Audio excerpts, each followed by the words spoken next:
9 horas 16 minutos. Abrimos a continuación la sección que cada semana dedicamos a la salud bucodental. Hoy con la presencia especial y por primera vez en este programa del doctor José Antonio Gramalles, licenciado en Odontología por la Universidad de Valencia, premio extraordinario de licenciatura y especialista en estética y prótesis dental del grupo UDEMAX desde el año 2000. Muy buenos días. Hola, buenos días, ¿qué tal? En su compañía conoceremos cuáles son las alternativas al implante dental que la moderna medicina odontológica tiene en su mano cuando se produce la pérdida de un diente. Doctor Gramalles, como ya lo decíamos, muy buenos días, y vamos a hablar de un tema que, actualmente la odontología es una especialidad para procurar salud a las personas, porque naturalmente si la boca no funciona el resto del cuerpo, pero que también tiene una importantísima vertiente de estética, ¿no? Efectivamente. Y ustedes lo que hacen además es coordinar eso, salud y estética. Exacto, se busca siempre que haya una combinación de funcionalidad y estética, porque al final la boca forma una parte importante en nuestra vida social, es nuestra carta de presentación en muchos casos. Entonces es importante la estética, pero también es importante la funcionalidad, obviamente. Claro, y ahí entramos también en una especie de debate, o no de debate, sino de aconsejar a la población que muchas veces piensan, bueno, este problema que tengo yo en la boca solo es estético, con lo cual no voy a ir al dentista, cuando realmente la pérdida de una pieza dentaria que puede visualmente solo ser feo, realmente también tiene una importancia en salud, ¿no? ¿Cuáles son las consecuencias? Porque realmente tiene consecuencias de diferentes tipos. Podemos clasificar consecuencias como inmediatas, ¿vale? Las consecuencias inmediatas o a corto plazo, evidentemente, una de las consecuencias sería el problema estético.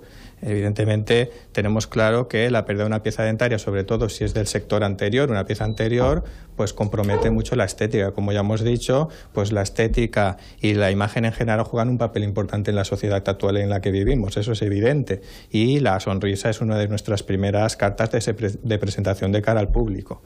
Y las otras consecuencias inmediatas, aparte, son las funcionales. El hecho de que falte una pieza lo que va a hacer es que disminuya la eficacia masticatoria en esa zona donde falta la pieza, ¿vale? Entonces el paciente, en este caso, lo que va a tender es más a masticar en el lado contralateral, que es el lado contrario, forzando más esa zona, ¿vale?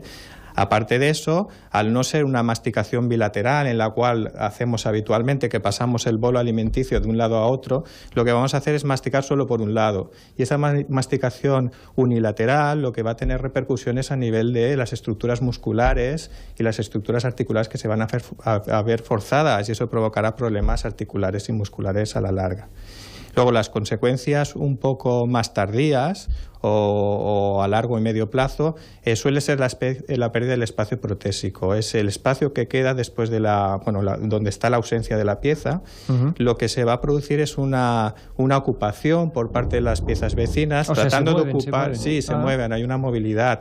En este caso, lo que se produce generalmente es una inclinación de las piezas adyacentes. Es más frecuente la pieza posterior, que tiende a ocupar ese espacio, ¿vale? Esto lo que va a generar es una apertura de espacios entre las otras piezas que provocarán un empaquetamiento de alimentos y una presencia de placa que lo que va a favorecer es la predisposición de caries. Por otro lado, no solo hay una inclinación de esas piezas vecinas, sino que también la pieza superior o inferior, depende de dónde sea la ausencia dentaria, pero en el caso de que fuese inferior, la pieza superior va a sobreerupcionar, es lo que llamamos la pieza antagonista sobreerupciona, que trata de buscar contacto con algo, porque antes tenía contacto con esa pieza, pero ahora no lo tiene. Entonces, lo que busca es contactar con la encía, porque va bajando, y entonces vamos a perder ese espacio, lo que va a dificultar a posteriori pues plantearnos la posible reposición de la pieza, porque muchas veces llega incluso hasta tocar la encía del lado contrario, baja, y entonces estamos perdiendo ese espacio. Entonces es interesante plantearnos la reposición para que no ocurran este tipo de cosas. O sea, que dejar un hueco, porque claro, me imagino que las piezas dentales se pueden perder por muchas razones, por golpes, por golpes, por traumatismos, por caries, por muchas causas. ¿Y cómo podemos plantear esa pérdida? Doctor, me está pareciendo muy interesante que como lo está usted explicando, que la boca es un equilibrio, es una especie de Tetris, ¿no? Efectivamente, todo está diseñado pues para que funcione como tiene que funcionar. Entonces, cuando hay un cambio, pues todo se desequilibra. Entonces es importante, pues... No solo en estética, en salud pura y dura es que también. no solo es la estética, es el tema funcional, porque, por ejemplo, podemos hablar perfectamente de una pieza posterior, que a lo mejor la gente no le da importancia porque no se ve tanto, pero tiene importancia porque tiene una función masticatoria importante, ¿vale? Y entonces eso va a repercutir sobre el resto, aparte de la movilización de las piezas que hemos descrito. Conozco varios casos de personas que mastican con un lado nada más porque en el otro tienen un problema. Debe ser frecuente esto, ¿no? Sí, y gente que no se cuida lo de atrás, lo de delante lo tiene bien y lo de atrás pues no le dan importancia por el tema estético, pues que lo funcional es muy importante también. ¿De qué manera se puede evitar todos estos efectos negativos derivados de la pérdida de las piezas? Evidentemente con la reposición de esa pieza, de esa pieza, que podemos hacerla de diferentes maneras. Podemos hacerla con prótesis fija o con prótesis removible. Lo más cómodo resulta la prótesis fija porque es algo que el paciente no tiene que ir quitando ni poniendo, es una estructura que va ahí, ¿vale? Es más cómoda, es un poquito más cara económicamente, y dentro de estas estarían las prótesis sobre implantes, que es la prótesis que va sujeta sobre un implante, y luego está el puente, que es la prótesis fija dentosoportada, que es la que va apoyada en piezas vecinas, ¿vale? Que luego hablaremos un poquito más de ella. Y luego está la opción de la prótesis removible, que es una prótesis más incómoda por ser más voluminosa, el paciente tiene que ir quitando y poniendo, y hay pues prótesis de tipo flexite, las prótesis de resina, las prótesis tipo esquelético. Esas serían las opciones un poco de reposición, y así evitaríamos un poco las consecuencias que antes hemos citado. ¿En qué consiste exactamente un puente o prótesis fija dentosoportada? ¿No? Sí, la he dicho perfecto. La prótesis fija dentosoportada o el puente es la técnica protésica que permite reponer esa pieza ausente mediante el apoyo en las piezas vecinas. Es decir, lo que se hace es un tallado, una reducción de volumen de las piezas adyacentes, ¿vale? Para después colocar la estructura cementada a esas piezas adyacentes. Es decir, cogemos las piezas que están a un lado y a otro del hueco, lo que hacemos es reducirlas en volumen, a eso le llamamos tallado de la pieza. Estas piezas serán las piezas pilares de ese puente. Y sobre ese tallado vamos a confeccionar una estructura que será una cubierta de una de la pieza, otra cubierta de la otra pieza, y estas mantendrán unida una pieza intermedia que es la pieza ausente, que llamamos póntico. Entonces es eso, apoyarnos en esas piezas vecinas para poder pues reponer la pieza ausente. Como usted decía antes, hay muchas opciones. Sí. ¿Qué indicación tiene esta opción? ¿Por qué este sistema va bien a unos pacientes y mejor en otros? Sí, normalmente la opción de primera elección sería el implante, ¿vale? ¿Por qué el implante? Porque es más conservador, es una técnica más conservadora. No tenemos que tocar las piezas vecinas en el implante, ¿vale? Lo que pasa es que existe una serie de contraindicaciones por parte del implante que obligarían pues, a utilizar la técnica de la prótesis fija. La prótesis fija es la que ha existido siempre, ¿vale? Entonces, mientras no existían los implantes, eso es lo único que se podía hacer. Ahora, con la aparición de los implantes, pues es una opción mejor la de los implantes. Entonces, la prótesis fija estaría indicada primero por motivos económicos, ¿vale? Porque es una prótesis pues, más económica que es el implante. Después hay pacientes que tienen mucho temor al tema de la colocación de un implante. Te hablan pues un tornillo y se piensan que es algo muy agresivo, entonces tienen miedo. Entonces en ese caso pues le podrías plantear la opción de la prótesis fija. Y luego, pues los casos en los que están contraindicados los implantes, que serían pues casos como, por ejemplo, pacientes fumadores. El paciente fumador, la nicotina es un potente vasoconstrictor que lo que hace es disminuir el aporte de sangre a los tejidos. Con lo cual, como produce esa vasoconstricción, disminuye el aporte de oxígeno a los tejidos y se ve alterada la osteointegración, que es el proceso en el cual necesitamos que el tornillo se una fuertemente al hueso, ¿vale? En el implante. Entonces, en este tipo de pacientes, pues sería recomendable o que no fuesen fumadores o que fumasen al menos de 5 cigarrillos diarios, ¿vale? Entonces el paciente fumador pues no es un paciente demasiado recomendable para el tema de implantes, con lo cual recomendaríamos más una prótesis fija que la dentosoportada. Luego también los pacientes diabéticos. Los pacientes diabéticos, pues pacientes con diabetes tipo 1, pues no es recomendable por la alteración de la cicatrización en este tipo de pacientes. Sin embargo, la diabetes tipo 2, diabetes mellitus tipo 2, sí que se puede realizar este tipo de tratamientos siempre y cuando esté bien controlada los niveles de azúcar. Entonces, en ese caso sí que se podría hacer. Otros casos en los que está contraindicado los implantes sería trastornos de la coagulación no controlados por el riesgo de sangrado, evidentemente, en pacientes con inmunodeficiencias por VIH, radioterapia, quimioterapia o corticoides. En estos casos, evidentemente, por la deficiente respuesta inmunitaria que provocaría infecciones en lo que es la zona de tratamiento y por la alteración de la cicatrización, ¿vale? Además, en el paciente sometido a radioterapia se produce una fibrosis vascular y se produce una trombosis de la zona, de los tejidos, y esto provocará pues alteraciones de cicatrización y problemas en el proceso de osteointegración, que es importante que no haya ningún problema durante este periodo para que el implante no fracase.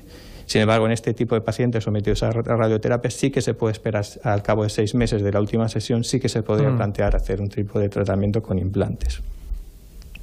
Es curioso como usted explicaba, los implantes son agresivos a medida que lo tienen que ser, porque hay que perforar y tal, pero hay que tener una salud de base de la boca, ¿no? Para poder hacerlo. Es importante, sí. Tiene que estar en muy buenas condiciones para poder hacer eso. De hecho, una de las contraindicaciones, precisamente la colocación de implantes, sería una higiene bucal muy deficiente o periodontopatías no tratadas, que son problemas de encías en los cuales hay una pérdida de hueso que no se tratan, pacientes con mucho sarro, con mucha inflamación, retracción de la encía. En este caso también estarían contraindicadas, ya no solo el tratamiento con implantes, sino el tratamiento con prótesis fija, porque necesitamos que todo el conjunto esté en buenas condiciones, porque al final es un absurdo hacer algo con unos cimientos que no son buenos, ¿vale? Entonces, esa sería también una de las posibles contraindicaciones. Después, pues también sería trastornos del metabolismo óseo, como la osteogénesis imperfecta. No, en cambio, en el caso de la osteoporosis, como se puede pensar, que sí se puede colocar, no se ha observado ninguna alteración en el proceso de osteointegración. Lo que pasa que en este tipo de pacientes sí que hay que tener cuidado con los que toman un determinado medicamento, que son los bifosfonatos, porque se han descrito casos de osteonecrosis, y entonces a la hora de colocar un implante o manipular el hueso puede haber problemas de este tipo.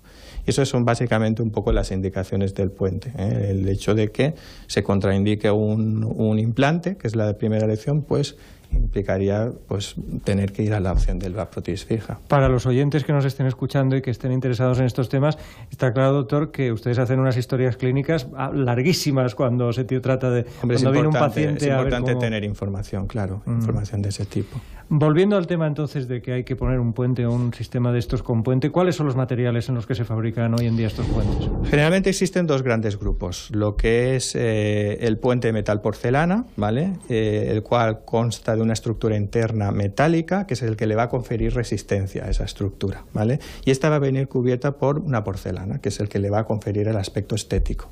Estas realmente son las más demandadas, ¿vale? Porque su coste económico es menor, ¿vale? Y porque tiene una buena relación calidad-precio.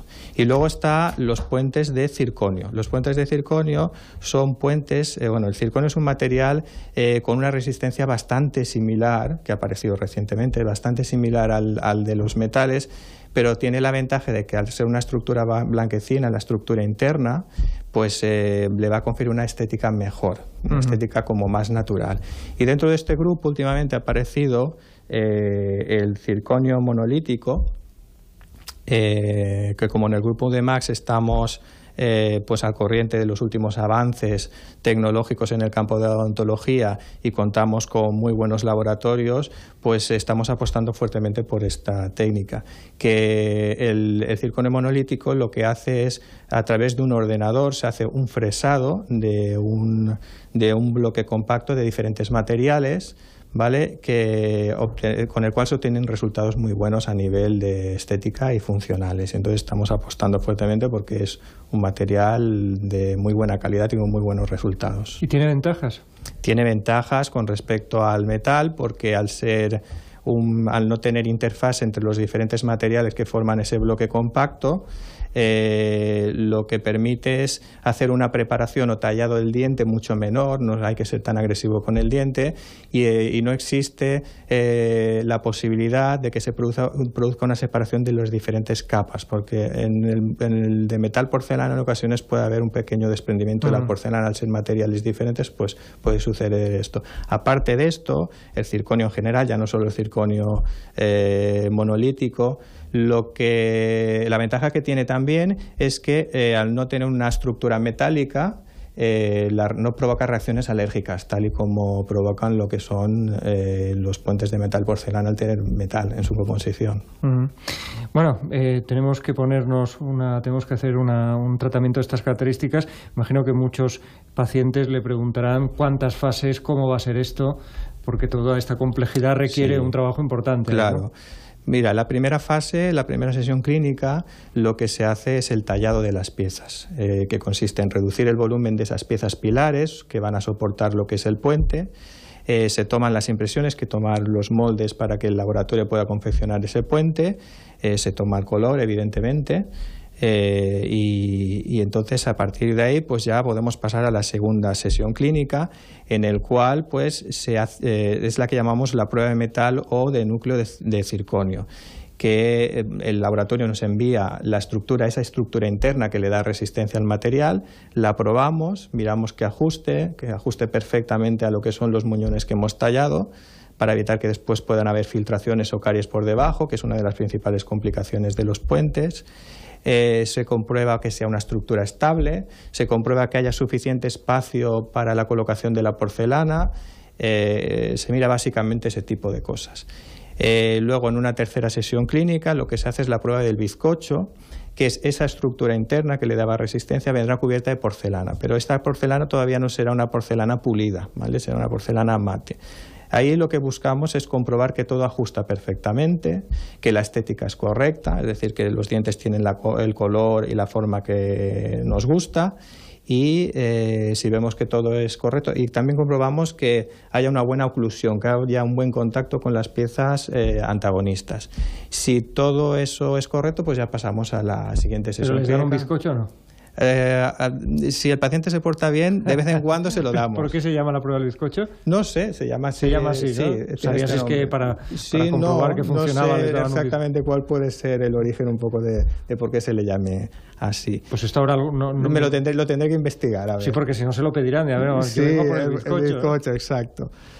¿Cómo? Diga, por favor. Sí, y después, pues bueno, una vez hemos hecho la prueba del bizcocho, en la cuarta sesión clínica lo que comprobamos es que todo esté correcto. Vendrá el glaseado, que vendrá terminado, brillante. En ese caso podríamos hacer ya el cementado de lo que es la estructura sobre los dientes pilares. Siempre se suele utilizar previamente un cemento temporal, por si hubiese algún problema con el puente, por lo que fuese, poderlo retirar y entonces hacer la corrección pertinente.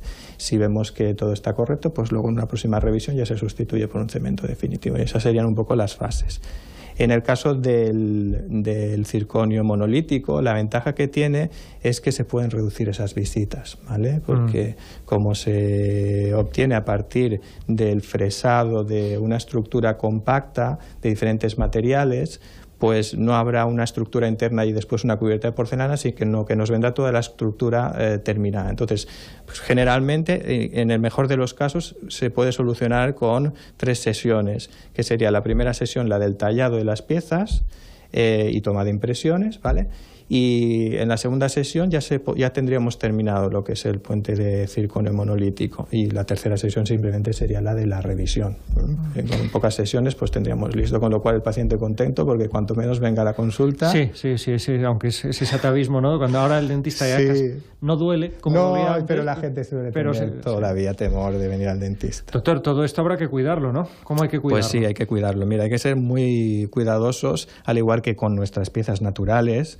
Evidentemente hay que evitar pues intentar partir o morder cosas muy duras, pues lo típico, pues gente que muerde frutos secos con cáscara, o las corazas del marisco, pues cosas muy duras que al final lo que van a provocar es un descascarillamiento de la porcelana, ¿vale? Igual que nos puede poder producir la fractura del esmalte de un diente, pues lo mismo provoca un poco. Pero qué curioso, se descascarilla la porcelana, pero no se rompe el diente este que está puenteado, ¿no? Se aguanta. No, exacto. Esto ocurre más en el caso de los puentes de metal porcelana, ¿vale?